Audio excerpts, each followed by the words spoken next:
اردو کا فروغ ہی اصل میں مقصد ہے مسلم بھائی کا، اور اسی مقصد کے تحت انہوں نے اپنی جگہ خاص سے اس کتاب کی اشاعت کی اور اسے تقسیم کیا مفت لوگوں کو، اور کاروباری کوئی ارادہ بھی نہیں ہے۔ اور یہ الگ بات ہے کہ راجنیتی کے کوئی قانون ایک الگ ہے، اس میں بھی کتاب آتی کہ نہیں آتی، کتاب اس میں نہیں آتی ہے۔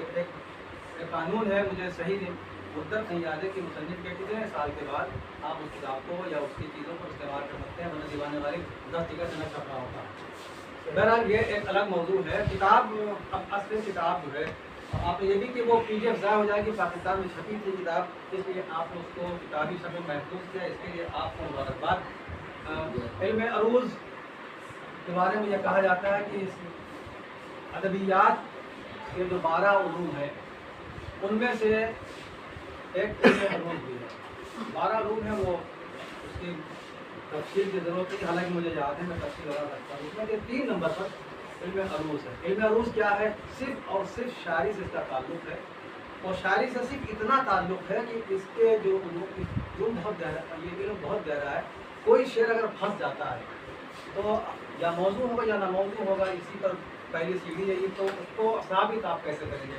تو عروض کے جو پیمانے ہیں، جو ان کی بحریں ہیں، جو اوزان ہیں، تو اس کے ذریعے تفصیل ہوتی ہے، اس پر اس کو پرکھا جاتا ہے۔ پھر یہ شعر موضوع ہے کہ اتنا سا کام ہے، لیکن اتنے سے کام کے لیے اتنا بڑا علم یہ ایجاد کیا گیا، جس کے بارے میں کہا جاتا ہے کہ خلیل ابن احمد نے اس کو ایجاد کیا سن 2 ہجری میں۔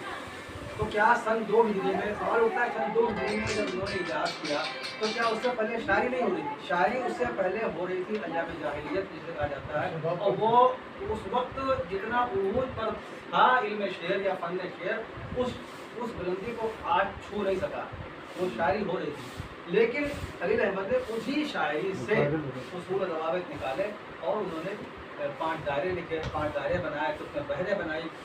بحریں کتنی بنائی؟ بحر کو بہت تفصیل بہت کم دی ہے، لیکن خلیل ابن احمد کو یہ اعزاز جاتا ہے، یہ شرف ان کو حاصل ہے کہ انہوں نے علم عروض کو ایجاد کیا۔ پھر بات روایتیں بہت سی ہیں کہ وہ کیسے واقعہ، کچھ کہ وہ بازار سے جا رہے تھے، وہ چاندی ٹوٹی جا رہی تھی، کبھی کچھ اور ہے، حضرت علی کی بھی روایت اس میں ملتی ہے کہ وہ کہیں کچھ پنچکی چل رہی تھی، اس کی آواز سے ان کا فیضن، یہ سب روایتیں ہیں، لیکن باقاعدہ فن کی صورت میں خلیل ابن احمد نے اس کو ایجاد کیا، اور یہ آج ہماری پھر اس پر کتابیں بہت سی لکھی گئی، بہت سی کتابیں ہیں آج، اب یہی ایک کتاب ہے۔